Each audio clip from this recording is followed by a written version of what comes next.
Everyone coming in, please log in and cast your attendance for Senate meeting number 2. Right now I have 86 responses, 88.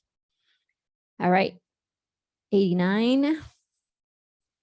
So if you're on Zoom, if you're in person at your campus, please mark your attendance. And if you do not get to mark this, don't worry, just email me. We'll go ahead and capture your attendance that way. Okay, we're ending that. Thanks, everyone.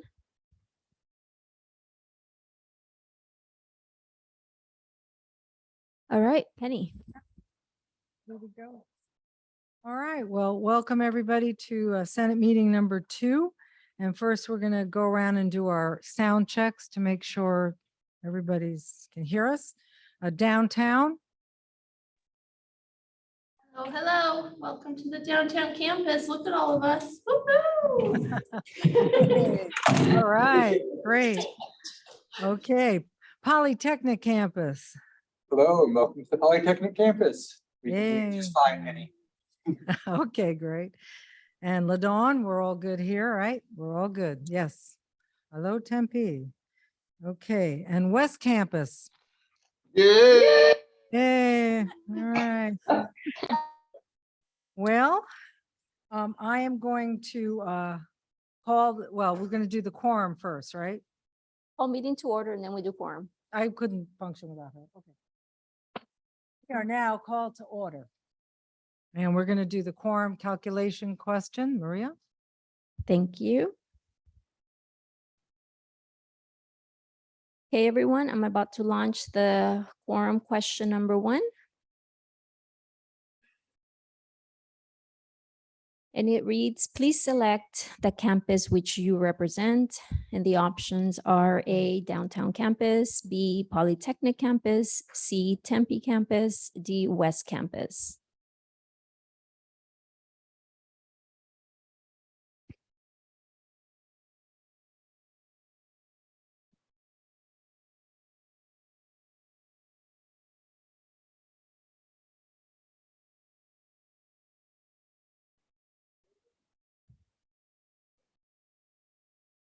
Is anyone else having that issue here? I have 95 responses.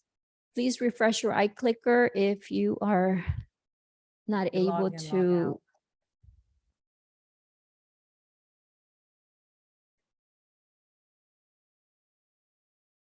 out. Okay.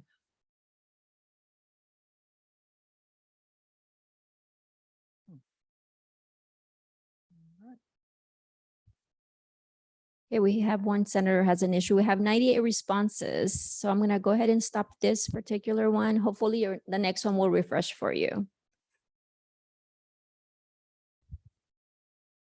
Okay, sharing the screen for the secretary to capture the results.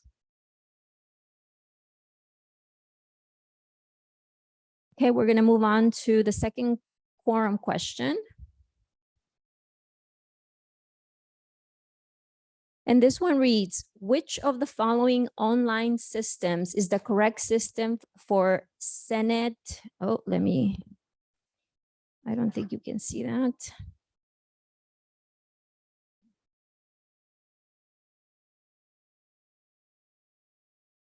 Apologies here. There we go. Which of the following online systems is the correct system for senators to review information regarding new course proposals? The options are A, Changemaker Central, B, PeopleSoft, C, Kuali Curriculum Management, or D, iClicker. Please cast your vote.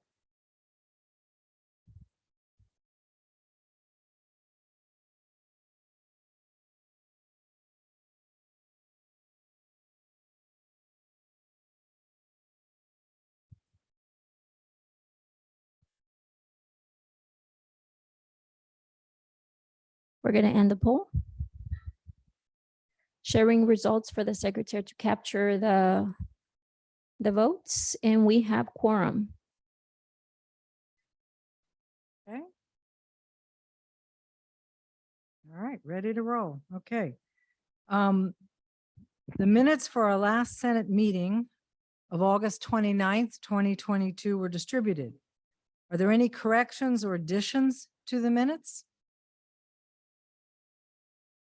Once, twice? All right, hearing none, the minutes are approved as distributed. Okay. All right. So we're good to go, right? All right. Okay, well, welcome. Welcome to our second meeting. And I hope everyone is fully in the swing of things and the semester is going well for you. I wanted to make sure everyone heard the excellent news about our new broadband initiative, the $34.6 million investment provided to ASU and its collaborators to advance broadband, community support, equipment, and training across Maricopa County. The funding was approved by the Maricopa County Board of Supervisors and is from the American Rescue Plan package awarded to the county. This funding makes ASU home to the largest university-led digital equity initiative in the country. This is so important and good for our community. Internet access has become a basic need, much like food, clothing, and shelter. I just returned from the ABOR meeting held at NAU, and many positive outcomes resulted from that meeting, including the approval of ASU's AA Associate's degree in professional studies. It will serve online and out-of-state students and provides yet another avenue to get a degree. And completing a degree is one critical part of succeeding in today's workforce. Senator Stone will elaborate on this a bit more and the revision to our online metrics that was approved at the meeting. Senator Swanson, chair of the Personnel Committee, will discuss the new ranks for non-tenured faculty that have been approved. Right? Provost Gonzalez is not able to join us today as she's traveling on ASU business. We will hear from Vice Provost Clark after our next report. And it is now my pleasure to introduce to you John Arnold, the Executive Director of the Arizona Board of Regents.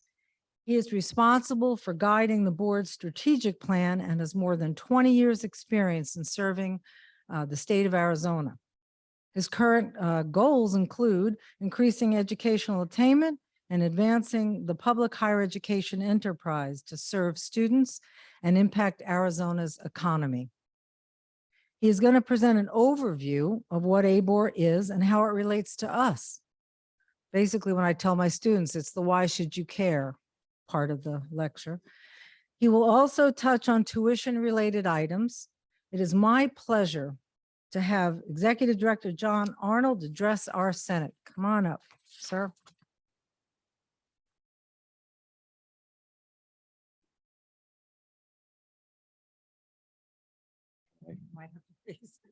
Thank you, Dr. Dolan. I very much appreciate it. I appreciate the invitation. I've never spoken to a faculty senate before. So I've been with ABOR about 7.5 years, about a little over 4 years in my current role. And so first time, so thank you. I'm a little nervous, to be honest. This is like a nightmare scenario that you go through in college where you're talking to all your professors. So, but thank you for having me, and thank you for all the work that you do. The board absolutely recognizes that it's with our faculty that where the action at our universities really happens, and where the magic happens, and really what we're all about is with the faculty. So thank you for your service in the classroom and with your students, and thank you for your service here in the Senate. We really admire and appreciate the work you do as senators and in our shared governance model. It's a wonderful way to run a business, and we appreciate the insight and the impact. Maybe business was the wrong word. The wonderful way to run a university. So let me restate that. We have reinstated faculty breakfasts for those of you that are invited to that. We did one at NAU this last week. And for many of our regions, it was the first one they had ever attended since we had suspended them during COVID. And the response was just overwhelming. I had a couple of regions suggest that we double the time for the faculty breakfast meeting. So we'll see what we can do, but there's always so much to do, but they really, really enjoyed the interaction and the feedback from your colleagues and look forward to meeting with ASU faculty in February. Dr. Dolan asked me to do kind of a little bit of ABOR 101. So if that is remedial, please just give me we know you can move on type of things, but we'll do that and then talk a little bit about some of the issues that we're working on right now. And what we hope to accomplish this year and in the coming years. So the Board of Regents was created in the Constitution. We actually predate the Constitution. So we are a constitutional entity for better or for worse, but it's just one little sentence in there that says we shall establish universities. The actual authority and the structure of the Board of Regents is in statute, which means the state legislature governs our powers, what we can actually do. And so our relationship with the legislature is very important to us, as it should be to you. So we work very hard on that relationship and really serve as the liaison between the state government and our universities. Our three universities, so ASU, UA, and NAU, are all organized underneath the Board of Regents. And in fact, and this was a surprise to me when I came over to the board, we are all one legal entity. The Board of Regents is that name on every piece of paper. So every contract that ASU enters into, including contracts with you, is on behalf of the Board of Regents. All of the property is titled to the Board of Regents. ASU doesn't really exist on paper. It's as a legal entity, it's the Board of Regents. So that's us. And so we don't view ourselves as a regulatory board. We are a owner board. And if you think about how democracy works, this is an extension, an arm, a function of our democracy. Our three institutions belong to the people of Arizona. Through their elected representatives, regents are appointed by the governor and then confirmed by a duly elected Senate to serve on behalf of the people to govern these three institutions. So understanding that, the way the board has divided up that job is between board, which we try to live on the governance level, and the presidents, and they work in the management level. So managerial type activities, we delegate down to the presidents. The statute specifically says, regents, here are all of your authorities, operate, establish, run universities. You can delegate whatever you want down to a president. Other than a couple of things that we have to keep. And so we really try to track that balance between what is governance, what is operations, what is policy setting, and what is management implementation. And it's, we don't always see eye to eye with the presidents about what activity lives in which bucket, but for the most part, that's how we try to live. Again, not as a regulatory entity, but as a driver of advancement. And please, if you have any questions or thoughts, just interrupt me. I know I'm a little boring and long-winded, so just whatever. So that's kind of how we're structured. Now, Arizona's model is a little unique in that we have one board that serves in multiple roles. So what do I mean by that? So our initial role is the governing board, the fiduciary board for each entity. So we are ASU's governing and fiduciary board. We're also NAU's governing and fiduciary board. We're also the University of Arizona's governing and fiduciary board, which means we have a responsibility to do what's best for ASU, for NAU, and for UA. Well, what's best for each one of those universities isn't always, sometimes is in conflict. And so we also serve as a coordinating board. A lot of other states are organized where they have a board for the university, and then they have a separate board that is a coordinating board. So oftentimes we'll have stuff come up to our governing fiduciary board that then needs to go over here to our coordinating board, even though we're all the same people. The board also sees itself as a third board, as a statewide education board that has a responsibility to advance the state of Arizona and higher education issues within the state of Arizona. So those three roles at times conflict. And let me give you an example. And I won't use ASU just because it's easier that way. But recently, the University of Arizona approached the board and said, we want to launch allied health programs at the University of Arizona. Like, okay, so fiduciary governing board, what are we going to look at to see if that's a good idea? One, what are the finances? Can you make that program work without undue financial risk to the university? How's that going to impact your reputation? You know, as a medical AAU land grant universities that fit within that mission? Answer that is yes. Okay. We look at the statewide impact. Do we need more allied health in the state? Do we need more occupational therapists and physical therapists and PAs? And the answer to that is, oh, yes, we do very much so. And especially in the southern half of the state and in rural areas of the state. Okay. What about NAU? So NAU has a long history of occupational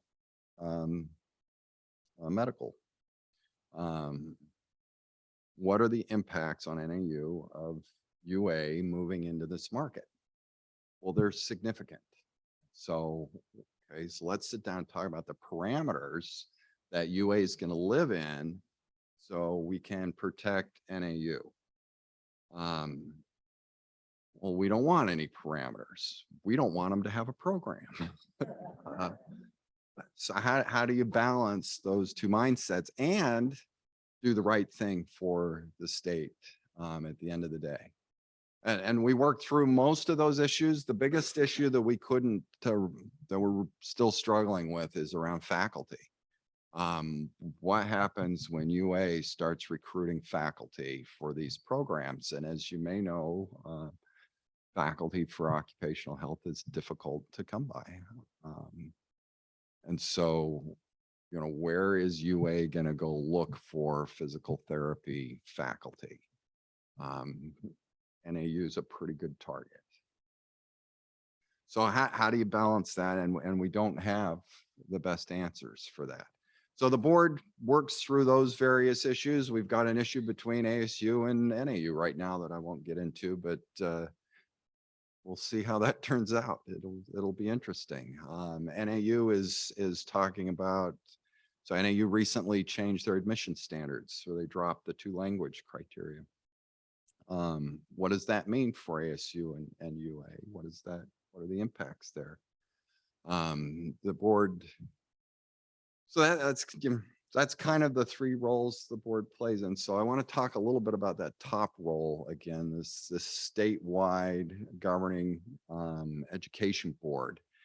What does that mean for the board? And so the board looks at that and says, what are the problems? What are the issues that the state is facing? And how can we marshal these 3 fabulous entities and all the resources within these 3 entities to try to impact those statewide issues? So I'll give you an example. Arizona has one of the lowest college going rates in the country. If we look at today's 9th graders, somewhere around 19–20% will end up with a 4-year degree. 19 or 20%. Our current workforce is about 29% have 4-year degrees. Nationally, it's about 35%. We're at around 19. It's a long-term economic disaster for our state, not to mention an economic disaster for all of these families that are not going to get degrees. And we've historically handled that by importing degrees. Not sure that's going to work forever for our state. There are demographic changes and workforce shortages across the country, and other states are now starting to compete for educated youth as somewhat as a commodity. You know, everything we can do to get an educated young person to move into our state, and our state is behind in that battle. We have a great opportunity here because we have such a low college going rate. If we can increase that just 5 points, for example, we can really impact not only the long-term success of our institutions, but the long-term success of the state. So how do we impact that college going rate? And that's one of the things we talk about a lot as a board. What does that mean for our university? So that shift in NAU's admission standard is one of them. Do we need additional product here in Maricopa County where so much of our population is centered? Maricopa County is underserved from a higher education perspective. ASU is massive and you guys do a great job, but we're the 5th largest metro center in the country, and you compare university coverage in other metro centers, we're not even close. So do we bring, for example, an NAU product into Maricopa County that doesn't necessarily compete directly with ASU because we've changed the admission standards for NAU. We're looking at different pricing models for NAU as compared to what the ASU product is. You know, how do those work together? And will that change college going? And that's one question. Do we do all of that kind of investment to bring a different product type into the Valley? You know, is that going to work? Is that going to work? The board's worked very hard on a promise style scholarship.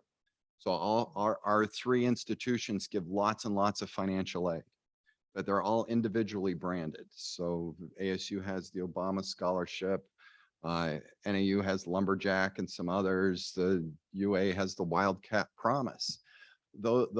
That branding is not reaching down into our low-income families to change behavior at the 8th and 9th grade levels. We need 8th graders and 9th graders who do not believe they have the financial ability to go to college to believe that they do have that financial ability to go to college. So we're going through a rebranding exercise right now where we're saying all these individual programs, you're going to become the Arizona Promise program. And we're going to go and market that to 8th graders and say, we guarantee, and the presidents get nervous when we use words like guarantee, we guarantee a scholarship for you if you meet these certain criteria. A little scary, but we're going to do that. And we've started that. We've launched that program, that Promise program at that level. And we've gone to the state and gotten some partnership dollars out of the state to help us to do that. And we've seen in other states that have launched these Promise programs that high school graduation rates go up, college going go up, college attainment goes up. And not only that, in Oklahoma, for example, the students who come in on a Promise scholarship, they stay and work in Oklahoma at a higher rate than their other students do. So that's the benefits of these types of Promise programs are very real. They're documented. And it's a marketing branding exercise more than a dollar exercise at this point. Because those students, they're going to qualify for financial aid. They just don't understand that yet. So we need to help them understand that. So that's one. The board just took over FAFSA. The legislature changed how the state does FAFSA in this last year. Our responsibility for the rollout, the data tracking, training, supporting our high school counselors on FAFSA completion now belongs with the Board of Regents. So that's scary, but exciting and fun. We have a whole slew of things we're launching around that. Let me give you just one other example of what we're working on, and then I'll take a few questions and I'll get out of your hair. But one thing the board wanted to look at was tuition.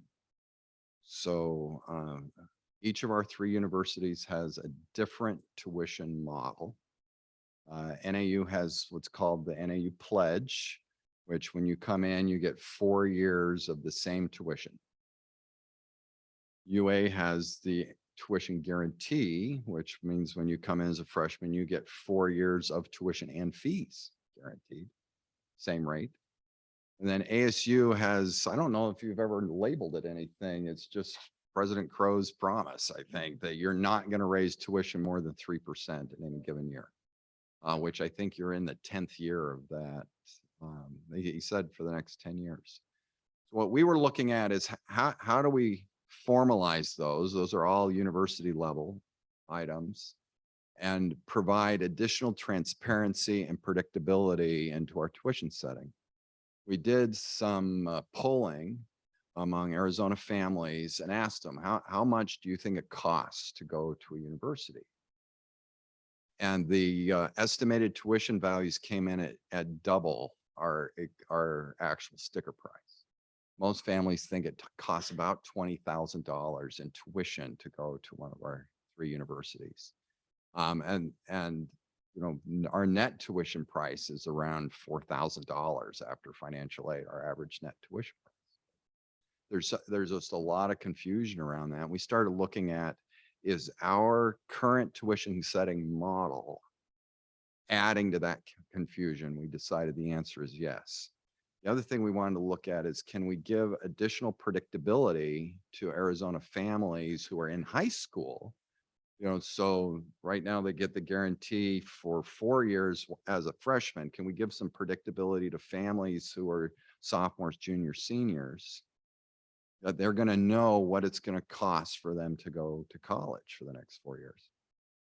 So what we're proposing is to move to a 6-year tuition setting cycle, where the board would set a maximum tuition, and then the presidents could set a sticker tuition underneath that maximum tuition in any given year.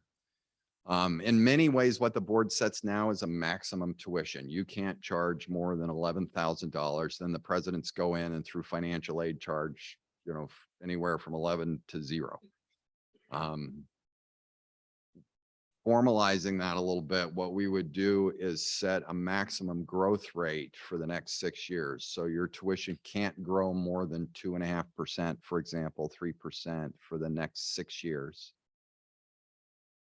The second piece of that is we would come in and eliminate all class fees. So ASU pioneered that about 4 years ago, 3 years ago, 4 years ago now, the elimination of class fees. Some of the survey work we've done, people hate class fees. And I met with Provost Searle, because the board policy said you could have a class fee if the activities of the class were unusual and expensive. And I'm like, more than 50% of your classes have a class fee. Like, we're beyond the definition at this point. He's like, you know, you're right. So we were really appreciative of what ASU did through that process. Provides more predictability for our families and students, because they don't have to wonder semester to semester how their bills are going to change. So NAU is moving to that model. And now we're asking the University of Arizona to move to that model. They're very excited about that, but you know, a little difficulty because they guarantee fees as part of their guarantee plan. So it's going to take them 4 years to transition out of their current fee structure to move to that class fee structure. So we're going through that process right now. We had a very good discussion, I thought, at the last board meeting on some tweaks around how we're going to do that. We heard from student groups, and I have a meeting that we're setting up with all the student leadership to go through that tuition setting plan. We'll probably have to transition over the next few years. NAU specifically asked, could we do 3 years this first round instead of 6? Because we're really looking at our whole pricing structure and don't want to be trapped into a 6-year model. So we can probably do that. But so that's from the viewpoint of the board, what we're trying to do is balance what is best for each university, what is best for all 3 of our universities, and what is best for the state. And when those things are in conflict with each other, that's essentially my job, is to balance those conflicts and try to make everybody happy, which I'm a consummate failure at that, but we get through it. So that, are there any questions or anything you'd like to know or I can help you out with, or? Okay, let's start with downtown. Are there any questions from downtown? I have a question from Senator Sullivan Delbert. Hi, in balancing your conflicts, are you factoring in inflationary trends and job prospects within the Valley and how that impacts tuition and attendance, especially for low-income families? Great question. Thank you. Couple of things. So the 4 major business chambers in the state, in partnership with us, did a study last year that looked at what does Arizona's workforce look like? What are the job needs in the state over the next 10 years? What they found is that there is an annual shortage of degrees moving into the Arizona economy, about 26,000 degrees per year short. So they calculated Arizona's economy needs about 66,000 new degrees every year. We're between what we produce and in migration, we're getting about 40,000, and we need another 26,000 per year. I think we're all feeling that when you're looking for doctors, or you're looking for accountants, we're looking for financial professionals, you're looking for mental health professionals, teachers. You can go through the various professions of what we produce. You can see the shortages already coming. So very, very cognizant of the impact on, we need to produce more. And I know that's scary for a campus that already has 75,000 students on it or so. We need to produce more. And we need more of our students to stay in the Arizona economy. How do we look at and do that? So then how do you balance inflationary pressures on our universities versus inflationary pressures on our families? So we need these students to come. We recognize that Arizona is a very low income state. If you haven't looked at poverty statistics for Arizona, we're a bottom 10 state in every poverty statistic you can think of. And not only that, we do not have a culture of college going. One statistic that I often show is the percentage of births to mothers with a college degree. For better, for worse, that is one of the highest indicators of whether a student will attend college, is if their mother has a degree. We're bottom 6. And the other states that are in our category are Alaska, New Mexico, Arkansas, Mississippi, West Virginia, Alabama. And you look at those other states and the differences between our state and those states, they're largely rural. They're much smaller. We have become an urbanized state, and our education ethos has not caught up to that urbanization. And that is an economic disaster. So we need more of our students to go. We understand the problems and barriers that they're dealing with. We're also looking at our universities, general divestment from the state. So how do we build a business model that works for our universities and provides access for a fairly low income student base? Very, very, very difficult. President Crow often talks about that particular problem. How do you attack that problem? I think President Cruz Rivera lost a lot of sleep when he came here as the NAU president to look at that particular problem. One of the answers is non-resident students. Another answer is diversification of revenue streams, which ASU has done a terrific job of both of those. UA and NAU are pursuing those types of diversifications. A little more difficult for them, a little behind where ASU is. But yes, very good question. I hope that was, sorry, that was Yes, very thank you very long-winded much. answer, but Thank Thank very you. something we think about deeply. That was a great answer. Thank you. Thank you very much, downtown. Next from the Polytechnic campus. Do you have any We questions? have one more question here downtown. Oh, I'm sorry. Hey, yeah, thank you. I wanted to ask a question that dives into the weeds a little bit on the recent motion on the conditions of faculty service that just passed through ABOR. And first, I just wanted to say sort of thank you from the non-tenure eligible faculty of ASU for this change, because we really see that addition of the teaching professor designation as really reflective of the work we do, important for our students and important for us. But I think all of the non-tenure eligible faculty at all the ABOR universities really also see that as sort of one step in a revision of those terms of service that we ought to be thinking about. And I just want to ask you where ABOR is on this issue, specifically the 15% cap relative to tenure and tenure eligible faculty on multi-year contracts for non-tenure eligible faculty. We all know that that was put in place to make sure the vast majority of faculty at our institutions would have the protections of tenure. We know that that's not true, right? That we have all these tenure eligible faculty that make our institutions run, right? And so the effect of that cap has been putting many of those faculty members on one-year contracts.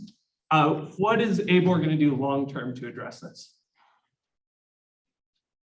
A great question. And I'll be honest, I don't know. I don't know. Let me answer it with a general answer. So traditionally, the way policy is developed at ABOR is a third-party group. Well, it's a balance, but many times the way policy is developed at ABOR is a third-party group comes to us and says, we don't like this policy. Can we change it? That's how the non-tenured faculty issue was started. The provost approached our staff and said, we want to change this element of the policy. And we said, great, let's talk through how that would work and what it means. So I think we're very open to that conversation and what is the right balance and how can we protect our faculty with also protecting university business models. And happy to foster those conversations. But you know, I don't know what conversations you've had with the provost already on that front, and would be interested to hear, you know, their perspective, your perspective, and then we have a general conversation and then involve the regents when we get near to a solution set. And then they can come back in and guide us on where we want to end up. So sorry, I don't have a better answer, but a great question and probably one we need to explore. And please note, John is not a regent. He manages No. the I work for them. show. So it's not necessarily in his purview to have the specific answers for some of those. So try to. You're very kind. Thank you. But we can work on it. So next, let's go to the Polytechnic campus. Thank you, Penny. Scotty Craig, I'm the president of the Polytechnic campus. I have to say the statistic that you put out, 19% of our high school students going to college is a scary number. It is extremely low. And I want to thank you for kind of the thought that's already been put into increasing that number. I would really like the idea that you had for the Arizona Promise program. I think that was really interesting direction. I was wondering if you can say anything more about the rollout for that. Like, when is it going to be happening? What's your timeline? And anything about the requirements for those scholarships, if you can release it to that. Thank you. Great question. And if you want to get scarier, start breaking down that 19% by demographic. I think our young men are around 15. So if you think of all the boys that are ninth graders right now, only about 15% will end up with a four-year degree. Latinos are around 11%. Native Americans around 5%. Just heartbreaking when you get into that. So how do you change that? So the Promise program, we went to the legislature last year. So spring of 2021, and passed a law that put that program into law. We wanted a law behind it so that people would understand that guarantee exists. It's not just a university program, it is state law. And so it's any student that is Pell eligible. And right now it's max Pell, so no EFC, no expected family contribution. You have to have a 2.5, you have to be admitted to one of our universities, you have to fill out a FAFSA, boom, you're eligible. It is a last dollar scholarship, so Pell comes off the top and then it pays for any additional tuition and fees. Merit aid also comes before Promise, so it's really that last dollar scholarship. We've already awarded it to a few thousand students. And again, it became that program passed the legislature spring of 21. It became effective fall of 21. So our first students were awarded scholarships in the spring of 2022. Originally, there was quite a bit of confusion, so the universities already had their financial aid structures in place. And it's hard for them to change that. There's a lot of marketing and paperwork and paper that's behind that structures. So that you started seeing things like the Obama scholarship powered by Arizona Promise. We're like, no, no, no, no, no, no. This is going to be a statewide single uniform program, Arizona Promise. And we're getting much closer to that this fall. You see award letters go out saying, you know, here's your Pell, here is your promise that makes the difference. And oh, by the way, you got a little bit more for housing and et cetera. Still, you know, NAU in particular is on a very old PeopleSoft system that takes like a year to program student communication into. So we're still struggling through that. My ultimate goal is to build out cohorts so that when you apply to the university, you submit your FAFSA, you get a separate letter that says you are an Arizona Promise student. Congratulations, you will pay no tuition and fees. And then later on, here's your letter. Another thing we ran into this year is last dollar scholarship. So we're sending out a letter in the spring that says, congratulations, you get, you know, $4,000 in Promise, you got $6,500 in Pell, happy birthday. And then they get another letter in July. Says, oh, you got this other scholarship, so we're sending you a new letter. You no longer get Promise because you got this other scholarship. Lots of confusion, unhappy. And so the board changed the policy that says you calculate this award once. If a student gets additional scholarship after that, it's on top of Promise. We're not going to come back and adjust that. So we're still working through some of the quirks. We are launching a marketing campaign from the board office this fall. We've already sent posters out to every high school, several hundred posters out to every high school. We're working with some partners, the Department of Economic Security, which manages the SNAP program, whole food stamps. We're partnering with them. So they're sending information to all of their families because those kids qualify. We're partnering with Medicaid programs. They have almost 2.5 million people on the Medicaid program now. So they're willing to market Promise for free for us. They'll send it to all of their families. Continue to work with families. We just did some polling. We polled students, high school students, their parents, and then students who just graduated from high school that did not go to college. Like, why? What happened? What is the messaging that would change your trajectory, that would have changed your mind? We're going to incorporate that information into a marketing plan to get out there and really get that Promise message out there. So thank you. Great question. I'm really long-winded. I'm sorry. All right. No, this is great information. Great information. Polytechnic, you're complete. You're done.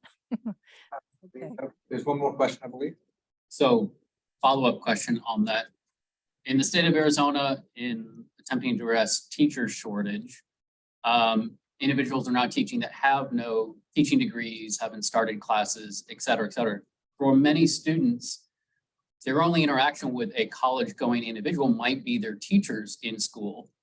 And never mind our own teachers' college enrollment, it becomes increasingly difficult to reach students and convince them of the quality, virtue, and attendance going to university if the only voice that's reaching out to them is also trying to sell them on attendance. So in a broader sense, how are we reaching out to primary, secondary education levels, those reversing some of these trends that see money flowing out of public schools and trained teachers with teaching degrees as also representatives of further higher education? Awesome question. So that poll I mentioned, one of the things we asked is, where do you get your information about higher education? Number one is their parents, who happen to be poisoned by their own student debt issues. And number two, teachers.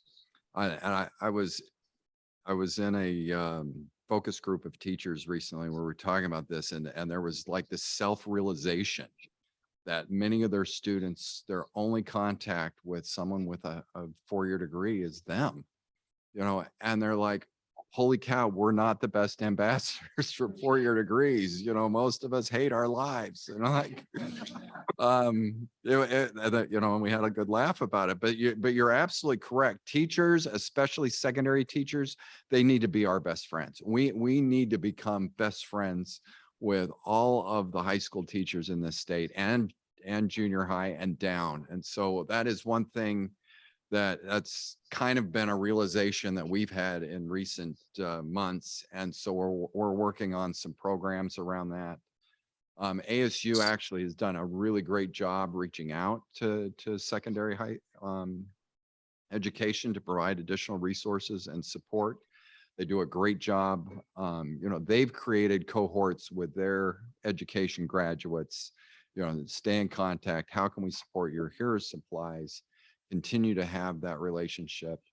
How do we get the correct information into teachers' hands about how do you go to college? That was one of the surveys. We saw a massive disconnect between people who thought they knew what it takes to go to college, who could not answer the basic questions about how to go to college. Like, do you know how to go to college? Yes. What courses do you have to take? I cannot answer that question. It was like, there was one that's 80% of students thought they were on course to go to college. And when we looked at their transcripts, it was like 25% were actually on track. So how do you get that information to the teachers? And then how do you build a better workforce of teachers out there teaching?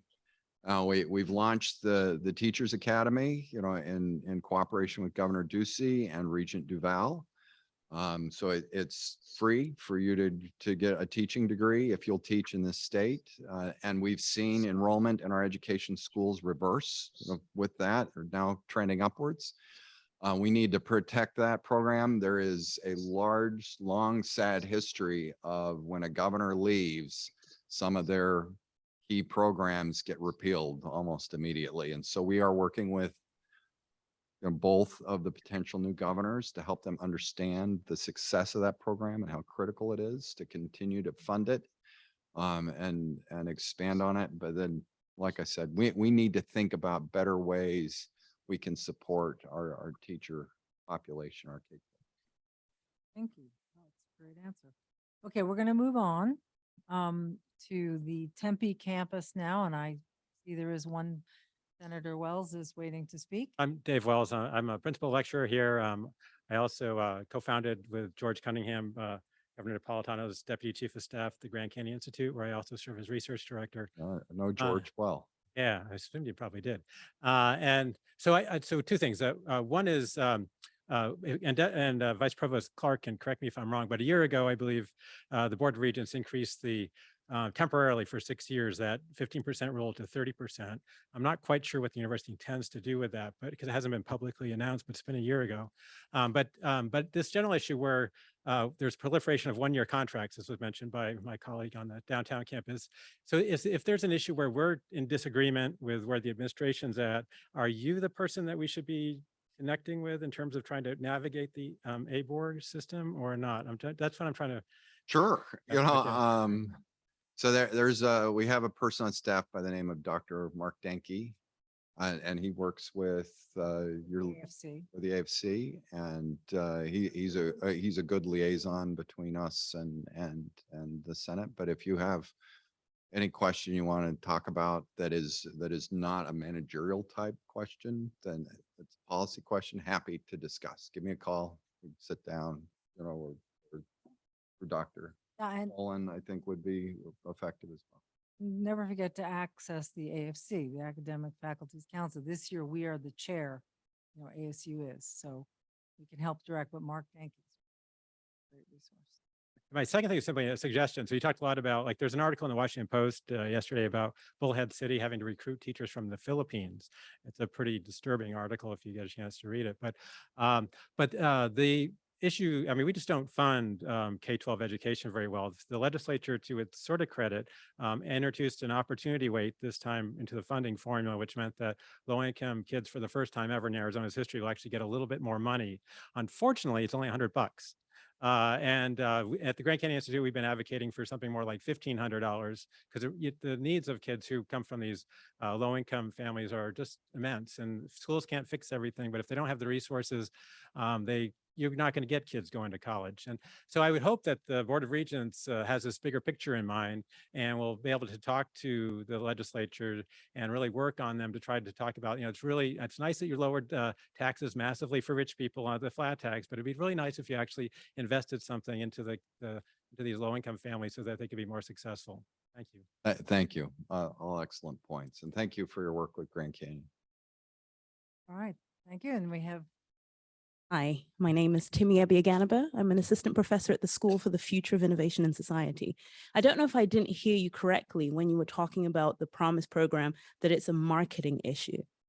And if so, I don't know, you said something like it's a marketing issue. So that's a really concrete thing that can be fixed. So I'm just wondering, is there like separate resources or separate things to work on that specific issue? For instance, in my school, we're doing a lot of work to outreach to undergraduate students. And so I'm just trying to connect the dots. Like if we're going to be doing this kind of marketing exercise, then how does this connect with that? And are there resources for that marketing exercise for that specific instrument? Great question. So what I mean by that, between our 3 universities, we will spend in excess of $1 billion on financial aid this year, in excess of $1 billion to provide a tuition and fees scholarship for every single student that is 100% EFC is about 55 million. So we're going to spend $1 billion, talking about 55 million. Those students under our, yesterday's financial aid structures qualify for that support. They would get that money. If they came to our universities and said, I want to come, we would award it. An 8th grader who comes from a low income family with no, does not understand that financial aid opportunity is available.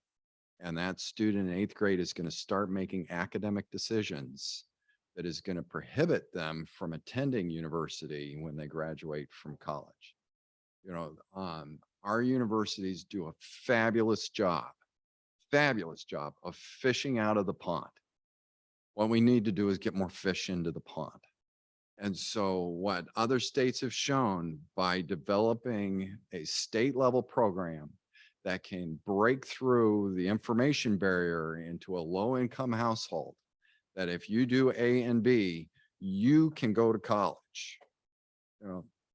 We can get that message down there, then I think it starts to change that behavior of that 8th grade student. That's our target audience with this. So the money is there. It's not a money issue. It's how are we bundling and marketing these opportunities to Arizona families so it becomes simple and broad enough it gets into the consciousness. Now, a couple of decades ago, we had the Regents Scholarship, where it was, if you score X on this exam, you get a scholarship. I can't tell you how many people I've met that says, I was a Regents Scholar. It changed my life. And it got out there, it got in the public consciousness, and then it went away because people decided it was too expensive. We're trying to do that same thing with this Promise program. We guarantee if you are low income and you get good grades, qualify for our schools, you can go, period. Now, what's difficult, and when we tried to get this through the legislature, I didn't want to use Pell because 8th grade kids that they don't understand what Pell is. They don't know if they qualify for Pell. They don't know what a 0 EFC is.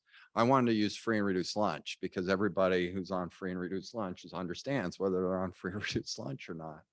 And we're still kicking around, should we market it that way?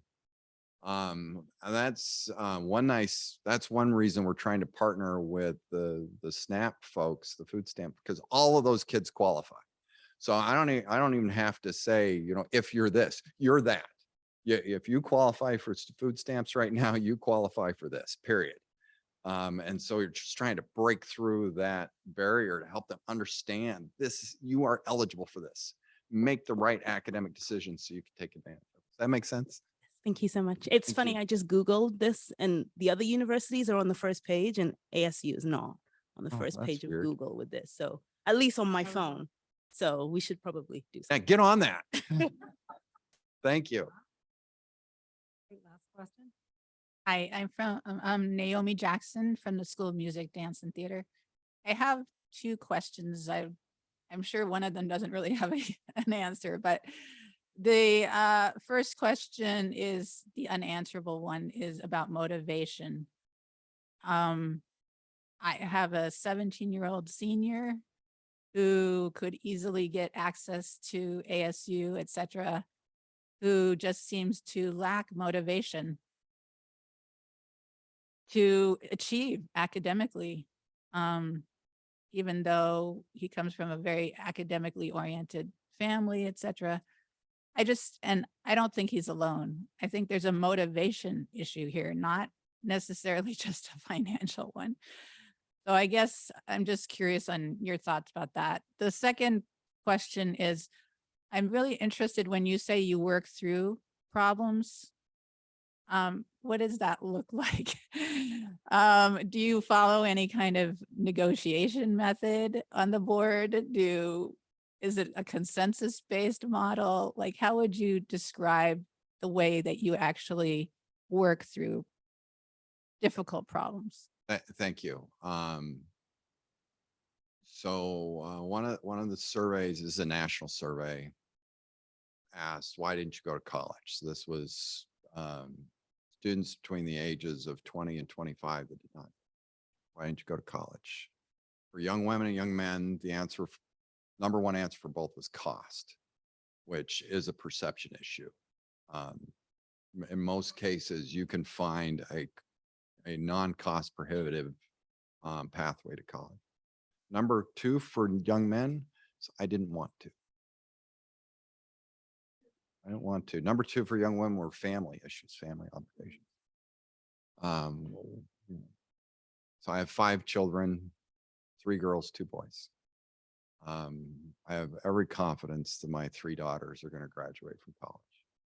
My oldest already has. My next 2, I have a 17-year-old senior this year. She's all about it. My 2 sons, both out of high school. Hate to get too personal. One, he's done with college. He's looking at law enforcement. The other one has been in college for the last 2 years and so far has earned this many credits. We're still working on that. Long story. He's a good kid and wants to be a teacher and works as a para in the off season, loves it. He's great. He just really struggling to get through the classwork. And so I do not know what's going on with our young men in this country in particular. COVID multiplied all those issues, but didn't create those issues. They were already there. You know, it goes back to the 1980s where young women started earning more degrees than young men. And now it's 60-40. In our system nationally, it's worse than that. And you look at the honors systems, it's almost 5 to 1. It's just crazy what's going on. And we don't talk about it enough. So thank you for raising it. And that's young men in general, in Arizona in particular. But we need to raise that attainment rate for all students, all of them. How do you engage them? How do you get them to have aspirations and look out into the future and see the joy and wonder of education and success? And I don't know. The polling data is terrifying. That's behind it. And so I was talking to my wife about it. Her parents are both first family college going. Same with my parents. My dad, my mom did not. That's my dad's dad's, my grandfather had 7 kids, was a carpenter and had a paper route that he did every day for his whole life. Sent all of his kids to college on a paper route. All 7 of them graduated from college. most of them with master's degrees. 2 generations later, I don't want to go to college. And you talk to parents like, oh, it's not for my kid. It's very strange, the polling data behind it. I don't understand what's happened. Very concerning. And then your second issue, I like to say the board has all of the legal authority in the universe. The statute says, board, you shall implement these programs. You own the universities, you implement, you've got the power. The presidents have all the political power in the universe. Can we fire a president whenever we want? You bet we can. But it's not very fun and we don't want to do that ever. And so it's a negotiation. Everything is a negotiation between us and the universities, and which is great. It builds a lot of fun relationships and camaraderie, but it's exciting. So I meet with the 3 presidents and myself meet about every other month, and those are, I need a vacation after every one of those calls. But so we work through those issues. Ultimately, we have a board vote. And our board, a lot of the votes you would see are unanimous, but that is after a lot of hard work and discussion and explanation and feedback. We're a public board, so a lot of that happens in public. Some of it behind the scenes. We have really, really, really good board leadership. We have a great chair that works with board members. And then we work with each president. The board understands, since we're in a competitive market environment, that there is, value in promoting our universities. And so a lot of our public face is a public face, but I don't want you to get the impression that those are not strong people that have a lot of deep thought about the directions. And we're going, this will be our last question. Sorry, It'll that's be- I'm a lot No, of talk it's a lot. Great information. It's just, we still need Keep to get to saying that. Wes. I just like, get It him out of is, here. It is. It is. Please, sir. Sorry, West. My name is Rashad Shabazz. I'm an associate professor here in the School of Geographical Sciences and Urban Planning. And to the question of young men and boys not attending university, I'm a researcher. I write about young men and boys and masculinity. And if I could just offer just a little bit of perspective and a suggestion. One, it's going to get much worse, much quicker than you think, because many young men and boys are not being encouraged to go, and they're interestingly not being encouraged to go by their parents, and not in explicit ways like, Donnie, you shouldn't go to college, but rather in ways that emphasize doing things that men and boys have traditionally done. A lot of times it's unconscious. Many times they just want to see their boys happy and to succeed, but continuing to tell their sons that they can get into the construction trade, or that they can get a job with Uncle Johnny, or that, whatever it may be, oftentimes encourages young men and boys not to attend. That against the backdrop that education really over the last century and very much over the last 30 years has been feminized. And I hate to use that term, but what that means is that the direction has pointed toward organizing education in a way that rewards those who perform gender in very specific ways. And everybody here sees us in their classrooms. The boys don't say anything, the young men don't say anything unless they're in particular aspects of the university, like engineering and other physical sciences. But we're seeing this. So this is going to get worse much faster. I just have a couple suggestions. One is that you have to tackle this problem for what it is. It's a gender problem. It is a gender-based problem, and boys are not succeeding in K through 12 and university education because of gendered hurdles that they have to face that are about what it means to be a man, what it means to be a young man, what education is for, and who education is for. And we have to tackle that. You have to name it and say it explicitly. The second thing that I would suggest is to not put this gendered component on the sidelines and make it a sort of marginal component. It is really at the heart of what the state is dealing with, and it's also at the heart of what the nation is dealing with in terms of college attendance. If we do not deal with the fact that half of the population is simply refusing to not attend college, and that they are being slowly moved away from university or any form of higher education, if we don't deal with this as a gender-based issue, we're going to lose that population for generations. So, yeah, those are just my insights. And again, it's, you know, like I work with men and young boys around issues of masculinity. I teach about it, I write about it, been researching it for years. And I saw this coming 20 years ago when I first started doing this work. And it's gotten worse and worse and worse. And I see it in my classrooms. I see it as I walk through the university. But the thing to keep in mind is that it is not that these young men and boys aren't interested in thinking. It is not that they are not interested in learning. They feel that there is a barrier between what it means to think and learn in a critical way and what it means to be a man. And that is the problem that we have to grapple with. And it's a difficult one. It's nuanced. It requires, you know, a lot of strategy, but it can be grappled with. And so I just wanted to offer that. Appreciate it. Can I get your contact information? I would love to continue that conversation with you offline. And by the way, before we move to West, contact information, there is a wonderful site for the Regents.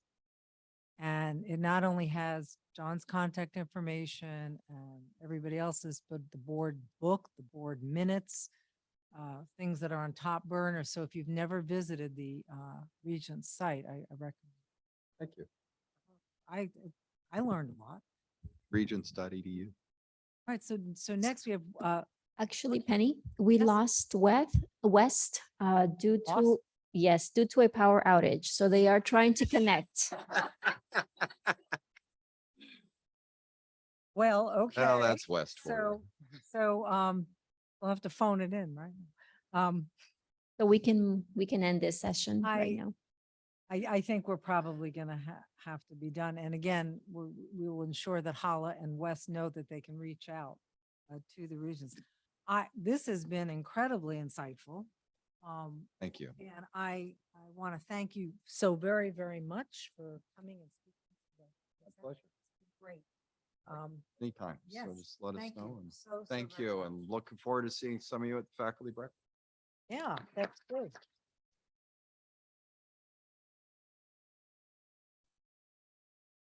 And speaking about the faculty breakfast, when the AFC and the Regents come here, some of you may get, pinged to attend.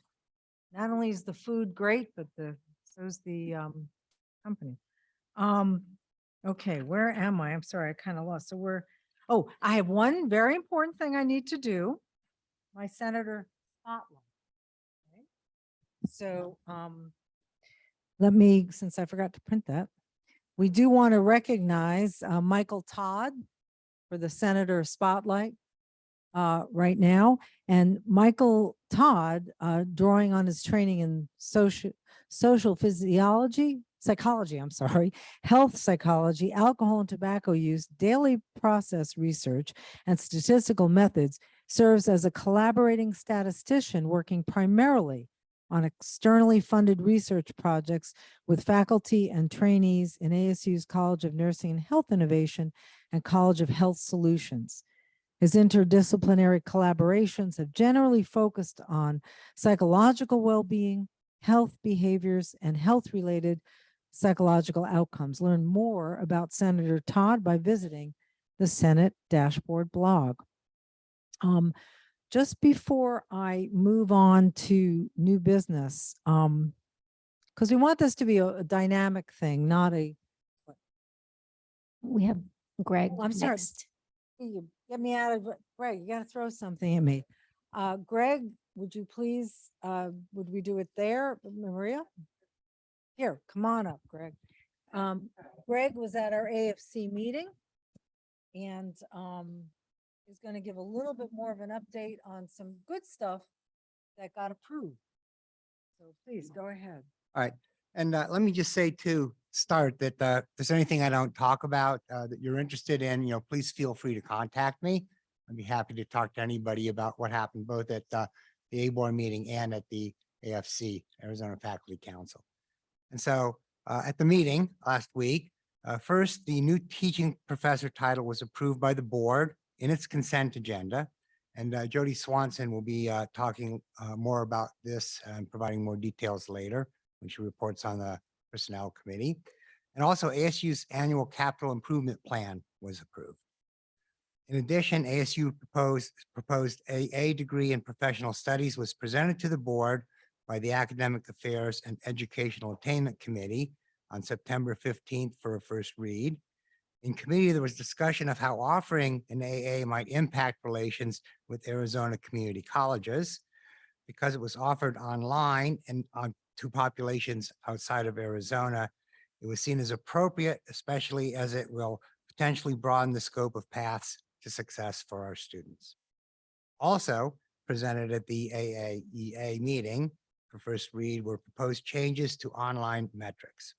Changes to the metrics for evaluating success of our online programs is needed to better reflect the differences in students' trajectories through online as opposed to in-person programs.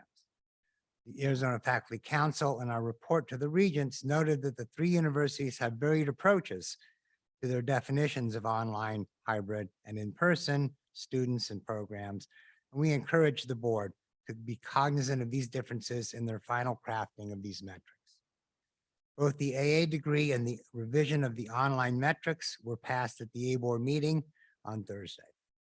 You can access the ABOR board book on the Board of Regents website, azregents.edu, although I find it easiest just to Google ABOR. It's the first thing that pops up and fewer keystrokes.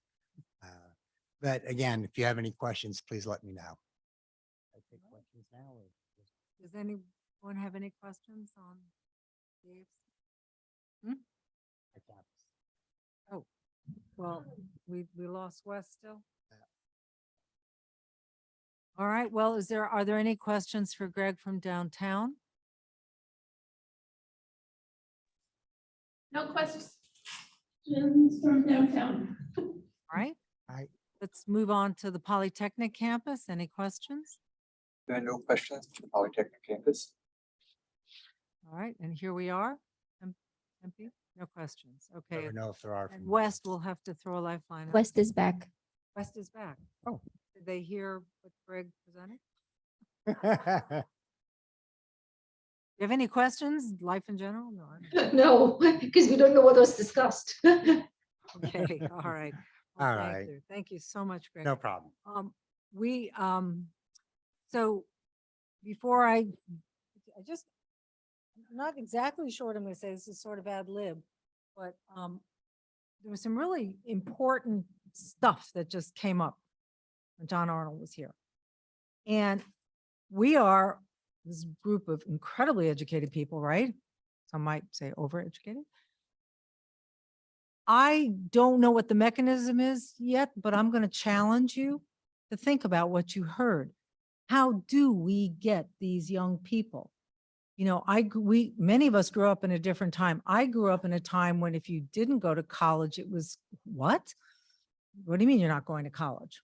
And I come from immigrant family, you know?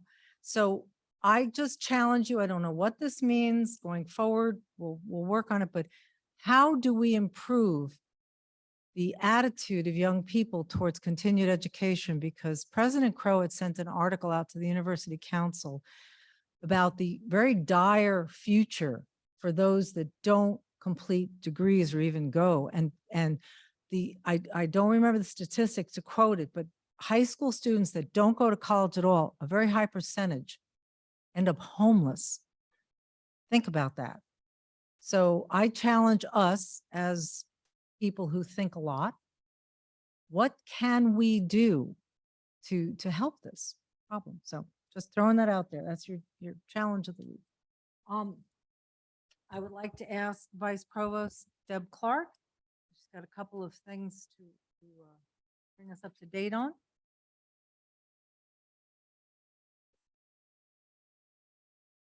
This is very brief, and it's mainly to convey the apologies from Provost Gonzalez that she couldn't be here today. As Penny said, she's traveling on behalf of ASU. She's en route to Los Angeles for the official opening of our LA campus. So it's a pretty big deal. The one other thing that I wanted to make sure people got reminded of, I think you probably already got an email, but that's the situation of our students who have been impacted by Hurricane Ian. The university has reached out to all of our students who have been in the hurricane's path. That includes students from the Dominican Republic, from Puerto Rico, from Florida, following it up the coast, I assume. So know that we have been reaching out to them, but we also, ask you as faculty to be mindful of what students are going through, because it's not just impacting the online students. We have students who have families there. So please, if they need references to health services, if they're immersion students, it's ASU counseling. If they're online, it's 360 Life Services. But any kind of accommodation and acknowledgement you can offer, from flexible deadlines to incomplete grades to, whatever, reminding them about the health services, academic support. I know we're all of one mind in this. So it was really mainly just to reinforce that, the disruption of internet means that we may not even know for a while who's been impacted and who hasn't. So it's not like once the hurricane moved away from Florida or from Puerto Rico that suddenly they were back online. So it's just, once again, a reminder and a reiteration that it's having a major impact on our students. Great. Thank you. Okay. So we actually have no unfinished business. So we can begin new business with our first reads from CAPSI. To prepare you for motions we will be acting on at our next Senate meeting. As a reminder, these items are for informational purposes only and allow senators to review them and then come prepared to our next meeting for full discussion if necessary. At this point, senators may seek clarification, but full discussion on these matters is reserved for our next meeting. So now I would like to ask CAPSI Chair Claudia Sadowski-Smith to come on up to address these motions.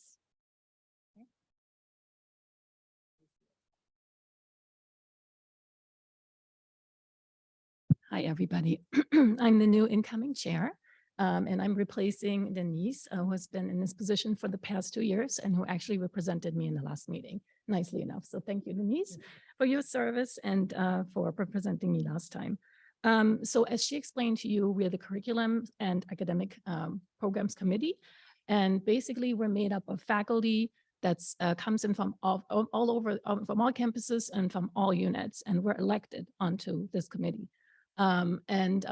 Basically we read and we vote and approve motions that come forward to us related to minors and concentrations, but also programs, degrees and certificates. And the motions that are related to minors and concentrations are informational items for you. So we actually talk about them, we approve them, and they are basically of an informational nature to you. They're in the appendix today for the meeting, right? They're in appendix. So as Denise did last time, I'm not going to read them out to you because they're not coming back to you, but they are of an informational nature. Okay, further, we're meeting every, I forgot to mention again, we're meeting every Thursday, once every month, on a Thursday to actually discuss these motions. So in our upcoming meeting, which will be actually this coming Thursday, October 6th, we will be voting on and discussing 4 motions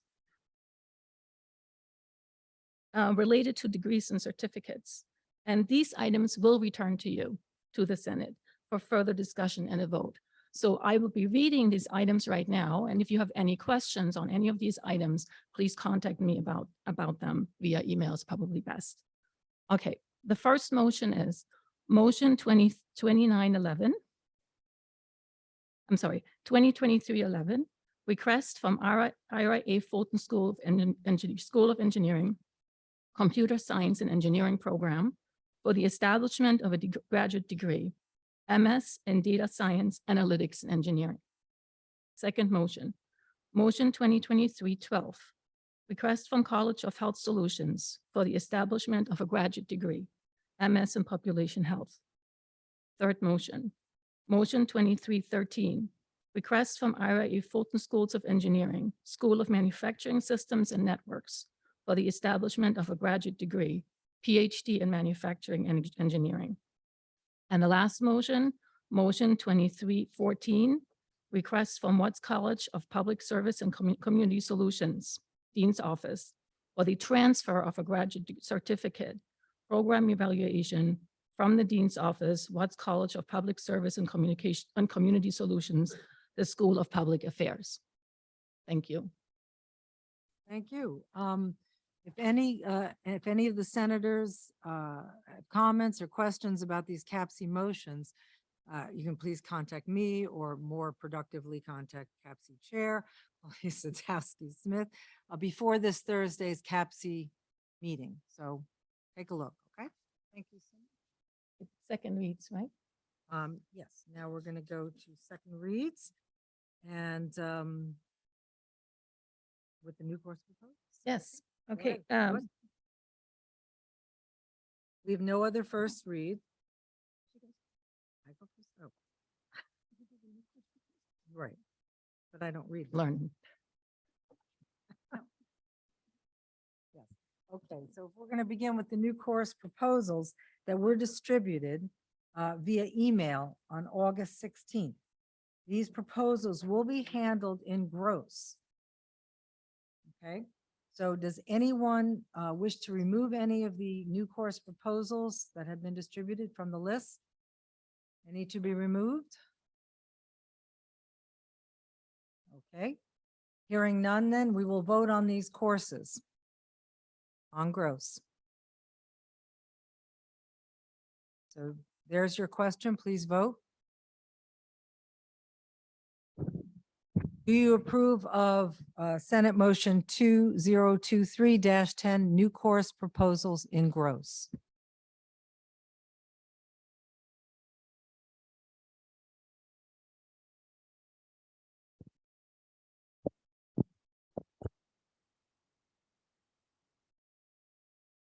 Okay, we're going to end a poll. The motion passes with 103 votes, 97%. All right, great. Okay. Now we have CAPC. The Curriculum and Academic Program Committee has brought several motions. Dr. Sadowski-Smith. So on September 1st, CAPC met to discuss curricular and program proposals related to degrees and certificates. And we approved the following 6 motions, which are now presented to you for consideration. First one, motion 2023-02, request from Watts College of Public Service and Community Solutions for the disestablishment of a graduate degree, MA in Policy Advocacy. Motion 2023-03, requests from Watts College of Public Service and Community Solutions, School of Community Resource and Development for the disestablishment of a graduate degree, MPS in Community Development Practice. Motion 2023-04, request from College of Integrative Sciences and Arts for the establishment of an undergraduate degree at AA in organizational leadership. Motion 2023-05, request from the College of Liberal Arts and Sciences, Department of English, for the establishment of an undergraduate degree, BA in Culture, Technology, and Environment. Motion 2023-06, request from Watts College of Public Services, Service and Community Solutions, School of Community Resources and Development, for the establishment of an undergraduate certificate, law enforcement and parks and protected areas. And the last motion, motion 2023-08, request from Mary Lou Fulton Teachers College, Division of Educational Leadership and Innovation, for the renaming of a graduate certificate from an overview of autism spectrum disorders to autism spectrum disorders. Thank you. Okay, thank you very much, Dr. Sadowski Smith. These motions have been brought to you on gross. Is there a request to remove any of these items from the list or further discussion right now? Nope. Okay. Well, if that's the case, hearing none, we will now vote. So do you approve of the CAPC motions in gross as read today on October 3rd, 2022? Please vote.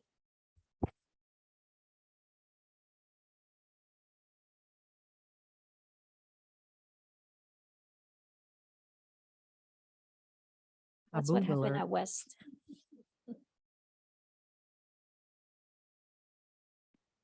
Okay, a few more seconds. Ending the poll. The motion passes with 107 votes, 98%. Thank you. Okay, the motion is passed. All right. Now, since we have no further motions or resolutions, our new business is concluded, allowing us to turn to Senate committee reports, beginning with Senator Jody Swanson from the Personnel Committee. Jody? There you are. Okay, so please, Senator Swanson, your report. Absolutely. Can everyone hear me? Make sure. Fantastic. Thank you so much.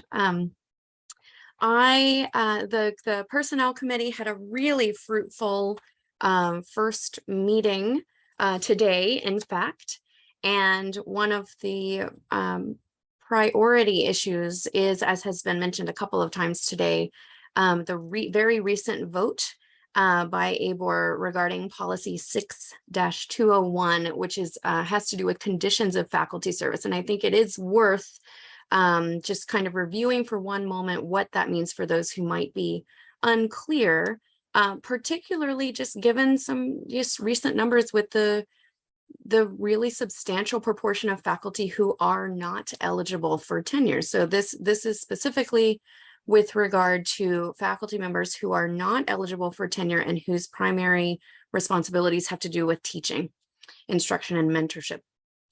So conditions of faculty service, what that means, those dictate the types of faculty appointments, or this is what comes on our notices of appointment.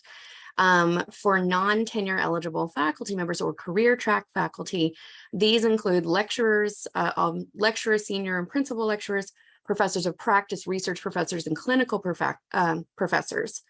But the impetus for this vote by the board is that no category of non-tenure track faculty appointments currently uses the professor series of title for those who are primarily teaching.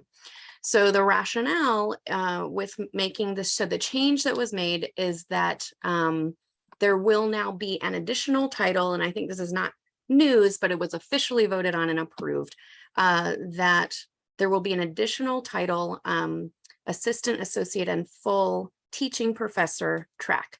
The lecturer position will still exist, but this teaching professor category recognizes the important role in which teaching faculty are serving, and underscores the importance of the teaching mission in our institution. So it brings the Arizona universities in line with sort of how nomenclature is evolving and changing for the professoriate across the nation. Yeah, as I said, the title lecturer will remain possible appointment. Now, further details are forthcoming in terms of how this will not be just sort of an automatic shift, but it will be, you'll get details from chairs, directors, deans regarding the method of changing those titles. In addition, other things on the committee's plate this semester, first and foremost, as I said, the career track faculty members value equity and security issues. So those are sort of at the fore right now, especially in terms of security, just making sure that when showing evidence of meritorious work, that there should be a feeling of security that exists. That's sort of at the forefront of some of what we're looking at. We're also looking at consistencies versus discrepancies across campus in terms of structural supports in place for faculty members, especially those with predominantly teaching appointments. So just making sure we'll just get data gathering is a lot of what we're doing right now, and making sure we can put together some language for the Senate. And I'm looking at what else is on our plate right now. I think that's most of the big things right now. There is currently, and just this is an outstanding RFC from previous committee, but there is an evaluation grant has been submitted regarding whether or not, and data does suggest, evidence suggests that bias exists in students' course evaluations, especially for faculty who identify as women or who identify as members of marginalized groups. And so this evaluation grant has been submitted, and it's going to be quite a long process, but we're trying to look at ways of improving course evaluations, particularly because those are very high stakes decisions come from, as we all know, for evaluation and promotion. And that's all I've got for the Personnel Committee right now. Well, great. Thank you so much. We'll look forward to hearing about the Spencer Grant and all that when that happens. Thank you very much, Senator Swanson. And now we have a report on Research and Creative Activities Committee. Senator Todd. Senator Todd, Michael Todd. Yes, so our committee is in the process of scheduling our first meeting of the year, so we're still working on that. And we actually don't have any active or open RFCs in front of us. So why am I updating you on? Well, one RFC that the committee wrestled with over a period of at least 3 years was this open access fund for publishing, to defray the cost of publishing in open access journals for faculty. There were, the committee recognized a lot of good reasons for or motivations for this fund. One of the most important ones is that the open access publication model is becoming increasingly common and important for faculty, or for researchers and scholars. Open access because it's open access, free access to journal content.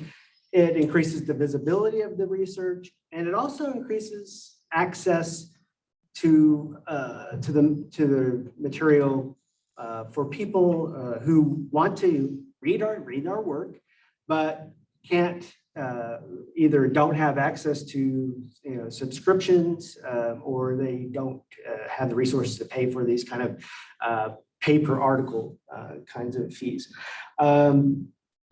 So that recognizing that those issues, and then also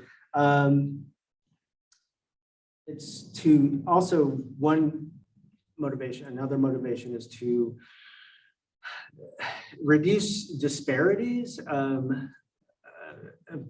across disciplines in terms of access to these open access journals. So Some disciplines are tend to have either just more resources, or I'm sorry, they're able to avail themselves of university, essentially ASU's discounts at various open access journals that because of subscription fees that the university pays. So we negotiate a discount. But also some disciplines just are more likely to have faculty in some disciplines are more likely to have grant funding, which they can use to apply to that. So again, this is a way of hopefully increasing access to open access for faculty who are in disciplines that are, say, have less external funding. Okay, so the committee, like I said, the committee wrestled with this for 3 years, and then in the 2020-2021 academic year, the committee put together a really thoughtful and detailed proposal for funding, how to fund this kind of effort. And this was to be taken up by Provost's office, Knowledge Enterprise, and then, with, of course, the involvement of the ASU libraries and our committee, the Senate committee. So, but unfortunately, that process never really got any traction. So what I'm hoping is that we can do in our committee is reopen the lines of communication with the Provost Office and Knowledge Enterprise and then the libraries to see if we can push this forward and get this fund set up. And so, again, there's a very, like I said, the committee put together a really detailed proposal for how that funding could be made available. And that would involve also the ASU Foundation. So that's another stakeholder that we need to re-engage with. So anyway, so that's where we are. And that's, this has been in a holding pattern for a year, I guess, or a little more. And we want to make sure that it doesn't stay that way for the next year. So thanks, that's all. All right. Well, thank you so much, Senator Todd. By the way, did Wes come back? Okay. It's the dust storm is creating a little bit of havoc out there. So we're in Arizona. Okay. So now we actually are at the point of open forum, and the floor is now open to any senator to bring up any issues, concerns, or questions. So let me go around to the campuses. Let's start with, we'll do this alphabetically. Let's start with downtown. No questions from downtown. Thank you. Okay, so then we will go to Polytechnic. We have one question. You do have a question? Okay, go ahead. Yeah, I had one question, somewhat follow-up to the conversation earlier. In looking at students going to college, motivators, parents, teachers, et cetera, numbers I've never seen and have tried to find are things like degree satisfaction coming from ASU and say the Arizona program, right? The state of Arizona overall. Are their parents satisfied by their college experience, and not just 1 year after graduating, but 5 years, 10 years, 15 years when their kids are about to go to school? The teachers they interact with may have graduated more recently, but it's their parents' past experiences. I can't find those sorts of numbers anywhere. Are those available or could be dug up? Things of that nature. Well, I certainly don't have them at my fingertips. I think that might be a question for people doing research into educational metrics, potentially. We can certainly see if at the provost level or at the data analytics level at ASU, if there is somebody tracking that, but that's pretty granular. So I'm not quite sure off the top of my head who to ask, not yet. So we will see what we can do for you. Okay. All right. Matter of fact, why don't you email me that question so Sure. that I can have it? Because I don't know that I could remember that verbatim. So, and everybody know my email is the easiest one at asupd@asu.edu. I've been here a very long time. Okay. So now we are in Tempe, sir. All right, I'm Rocco Sperner. I'm a principal lecturer in mathematics, and I'm actually somewhat concerned by the news of the broadband funds. By the way, this is too low for me. Oh, raise it. It should be able to go up. Always my issue. I identify with that problem because it's always too high for me. Or you could even take it out of the thing if you want to. Just take it out. Just stand there. All right, so the news on the broadband funds only Yes. uses the ambiguous word broadband. And broadband can mean fiber, which is great. It can mean wireless, which is not so great. Wireless technologies are appallingly energy wasteful.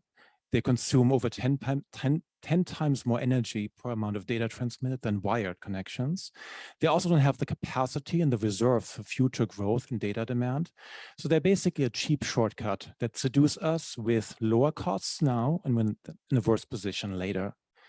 Now, and I've studied some of the news on this. There are, of course, industry groups involved, and they don't always want what's best for us long term. They often want what's best short term. And what's cheapest. So I think this body should be involved in this and study this issue and perhaps urge the decision makers that the funds are invested into the what's best long term, which I think is fiber. Okay, and those are very good comments. I certainly am not aware how much of it is going to be fiber or how much wireless. At the top level, just looking at the fact that more people will have access to the internet in our county is cause for, I think, celebration for being connected. As to the details, there's several paths I imagine you could take. Now, this was announced by our CIO, Lev Gonick. You can contact UTO to see what is our part in all this and what are the granular level of it. But this, there's several partners in this, so it's not just our decision.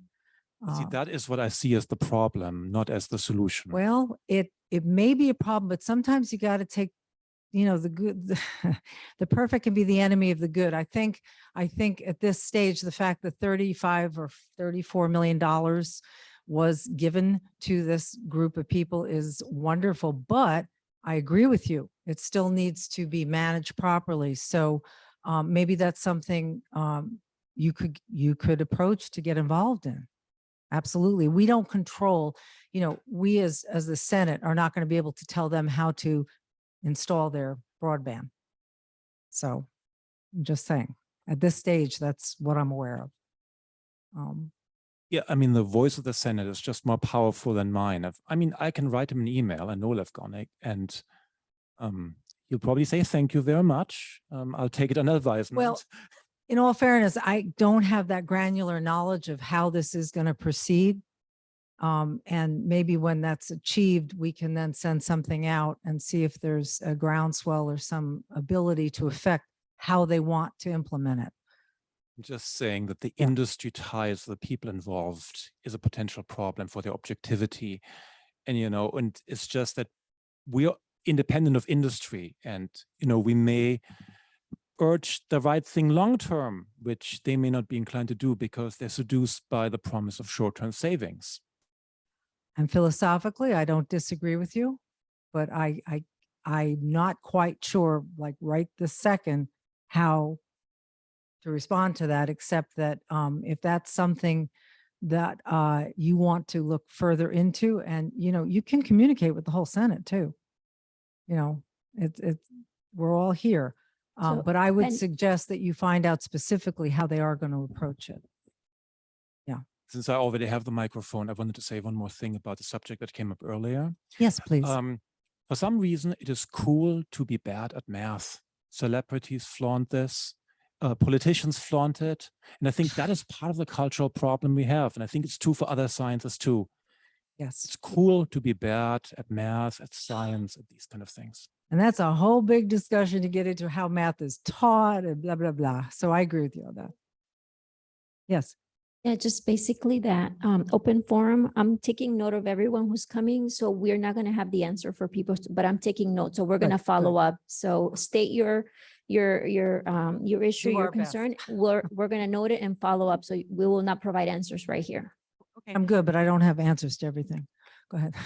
Hi, my name is Heather Maring. I'm an associate professor of English, and I'm responding to the report from the Personnel Committee, as well as some other discussions that we've had today. And I'm wondering, I know this would be could seem extremely difficult from the perspective of units, but from the perspective of universities as a whole, has there been any conversation about turning the teaching professional lines into converting them into tenure positions?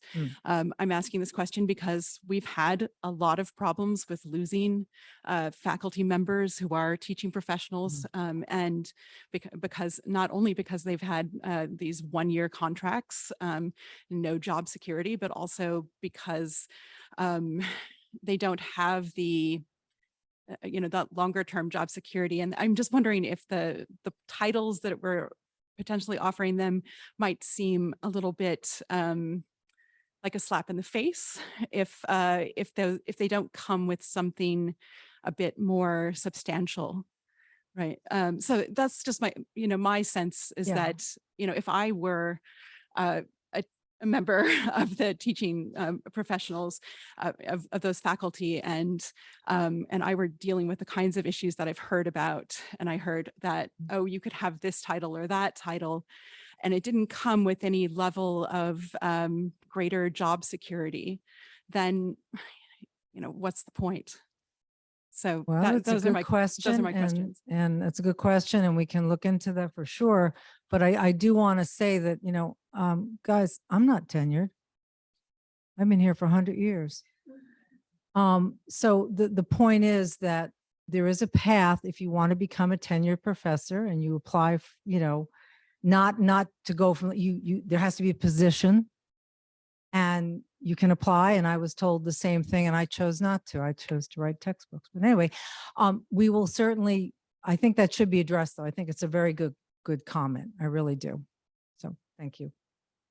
Hello, I am Anoop from IRA Fulton Schools of Engineering. I am a senior lecturer over there. So my complaint today is regarding the SAILS, the formerly known as Disability Resource Center. Oh. So over the years, the last 8 years I've been here, I'm kind of losing confidence in the fact that they are being fair or scientific or reasonable in their demands, or also even the long-term benefits for the students who are using their services. So for example, this semester in the very beginning, I received an email which says that, the following accommodation should be provided to the students.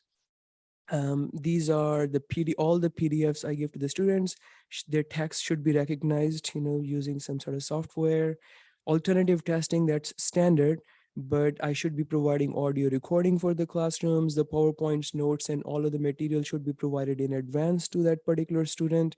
And the student should be allowed to choose their own groups. And also, once again, reiterated, give all the materials 1 day in advance or more. And also allow the students to have, printed exams. And then there are further conditions about flexible deadlines, flexible attendance. So this felt a little bit overboard. And yes, they do say that there is communication between the student and the instructor to the level of these accommodations, but still a precedence is being set over here. So once again, I'm not sure that this is fair. It's not possibly fair to the majority of the students. And I have talked to the students in the class, students who do not use the SAILS accommodation, and there are mixed reviews about the efficacy of these things and even the fairness of all this. There are stories about people who are gaming the system. And furthermore, I'm not sure about the scientific basis for all this diagnosis, because there is enough evidence in the literature about overdiagnosis about all these things. And I'm not sure about, once again, fully how reasonable these demands are, because they do increase substantially my workload every single semester. So I hope that the university looks into it. What I suggest is that you guys collect some data, possibly through an anonymous survey from the faculty and the students in general, about how they feel about all these accommodations, which have been increasing over the year. And then hopefully based on the data, we can get a general sense of perception from the faculty and the students, and then take appropriate actions. Thank you. Okay, well, thank you very much. Those are pretty good comments, and we will, we have that written down and we will pass that on. There's been many comments about sales. Sorry to take the floor again, Oh, that's but you okay. put to us that we should think about, that big question that was put to us. And it just made me think of this Nature article that came out in August that said that 25% of tenure track professors have parents who have PhDs. So it was just making me think of the fact that we are in this room are probably not even the best people to think about the problems that those people are facing, because you yourself said, for you, it's completely normal that you would get a degree. Yeah, but And my- for these tenure track professors, their parents have PhDs, so it's completely normal. So I'm just saying that it's just another example of how we have to diversify who is in the room when we're talking about these things, because obviously everyone else doesn't think it's normal, right? Right. So that's just the first thing that came to my head when I read that statistic. ASU is probably better because we have so many first generation students. But it's so amazing when you see what the actual challenges of first generation students are, in that, like the gentleman said, their parents are telling them, why are you wasting your time going to school? And they feel guilty. That there's a big guilt burden that comes with going to school when everyone else is working, because it's like you're a luxury, you're wasting time. I have 6 degrees, right? So in my family, everyone was like, what are you doing? And even though they're educated. So what I'm saying is that we have to make sure that it's a bigger conversation than just us, because we are not even the best people to think about why they're not coming to college. Absolutely. You have to expand the population. But I will say that we should put our wonderful minds to work on the problem. Right, by making sure that we open up the conversation to the Yes, people who yeah. have the input. And have concrete action. Thank That's, you. So thank you very much. It's a great comment. We'll definitely consider that. Oh, my goodness, we got a parade. Bad problem. Okay. Just pull it out. I think it's okay. Can you hear me? Yes. My name is Laurie Staff. I'm a faculty member in Barrett, the Honors College. I'd like to ask a question of Jody Swanson, if she's still on the call. Jody, you there? Committee. I am absolutely here. Thank you. Yes, thank you. I was wondering if you might be able to explain to us a little bit more about the process by which these new titles will be added, what units will have power over making decisions about using these new designations, and basically how people will receive the titles. Well, and thank you so much for your question, Lori. What I have been permitted to to share from the board right now is that I don't have much information more than what has been shared. It's that the vote has officially gone through, that the title changes are approved, but that there's going to be further administrative details shared. So this is a non-answer, and I personally hate non-answers, but I don't have more information right now to share yet. Other than I do know that I've been told that it won't be starting from the beginning. So there will be analogous shows. So if you are a senior lecturer, then that would be analogous to an associate teaching professor, for example. But again, this like how the methodology or the process by which those are taking place, that's not been disclosed yet, is my understanding. Okay, can I ask a follow-up question? Oh, well, I think the vice Oh, provost might be okay, the good thank person you. to answer that. Yes, I just want to say there's been a lot of discussion on the implementation and the rollout. Details will be coming, shortly. I'm not sure when. I can't preempt the provost and, explaining the full thing, but it is something that we've been talking about for quite some time because this has been in the works for some time. But clarification will be provided in the near future. Okay, great. Absolutely. Thank you so much, Deb. So can I ask just one follow-up question, which has to do with the question that was posed earlier about the 15% cap on multi-year contracts that is currently in place in ABOR, which is contrary to the intention of that statute, which was to limit the number of contract faculty and to make sure that the predominant number of faculty members at the universities in Arizona were tenure track, which also follows up on the question that Dr. Merrick also posed about increasing the numbers of tenure track faculty. Is the personnel committee, based on especially the report that was produced last year by the committee that actually recommended an increase in the number of multi-year contracts, is the committee going to take up that call and press the universities to, or at least ASU, to increase those numbers and perhaps put all faculty members who are contract faculty back on the multi-year contracts that they were on before 2008, and those were taken away from them?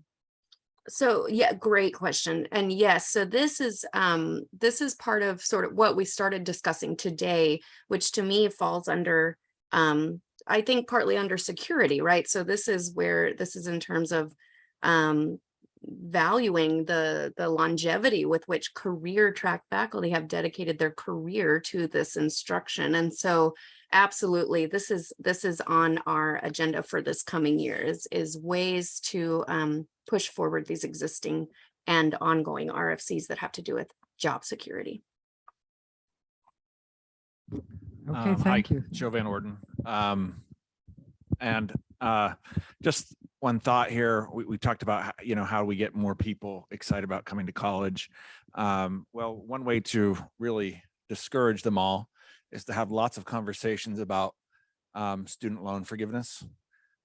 Because if we're not adding enough value that people can pay off their loans comfortably, then who wants to come, right?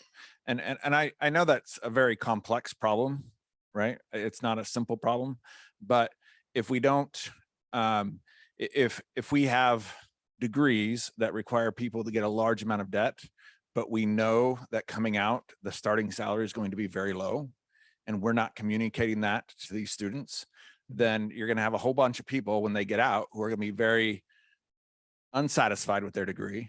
And then they're going to tell the next generation, yeah, it wasn't worth it for me. And so I think, I have my PhD, right? I believe in education. I want all my kids to get a college degree and those kind of things. But we have to be, as a university, I think, a little bit more responsible in the amount of debt that we allow students to accumulate according to their potential earnings.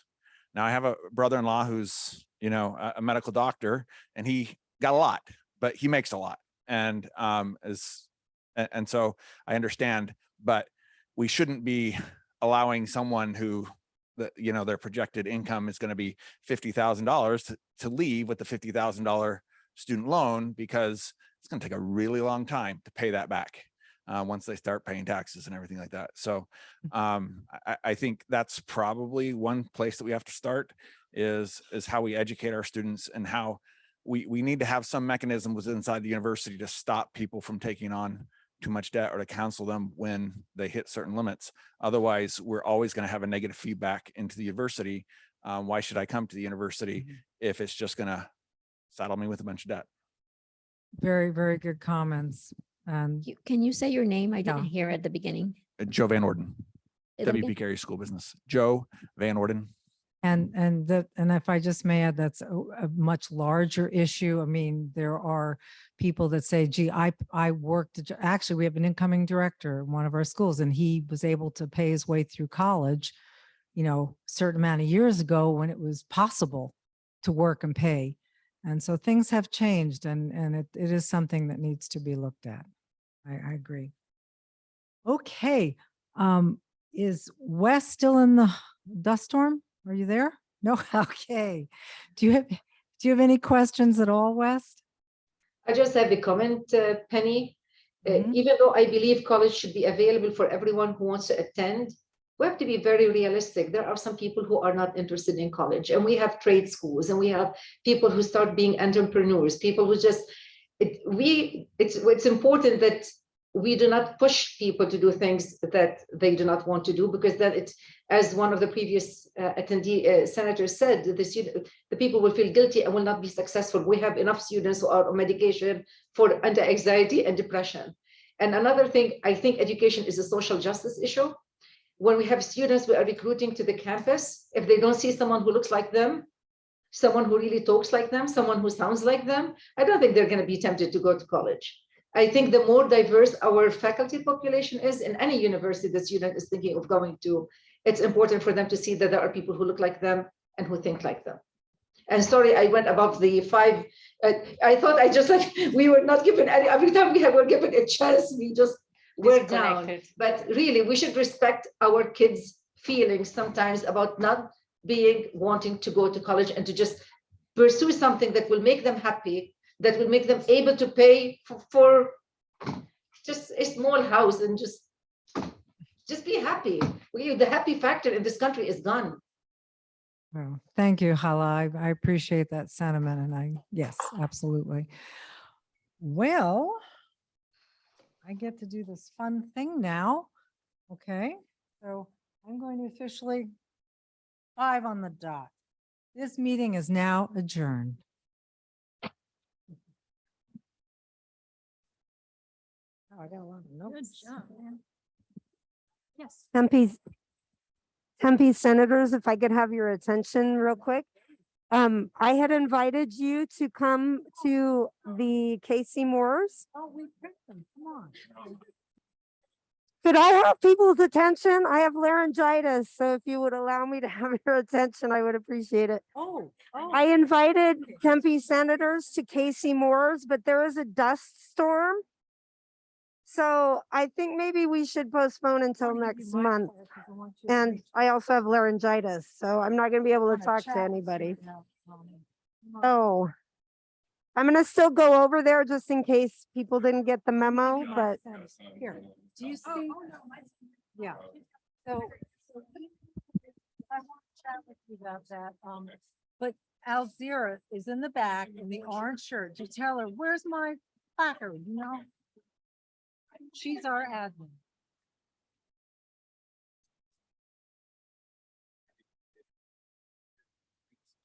No, well, there's an agenda you should have gotten. Yeah, talk to Alzira. She's not leaving. She's coming in. Yeah. Yes, of course.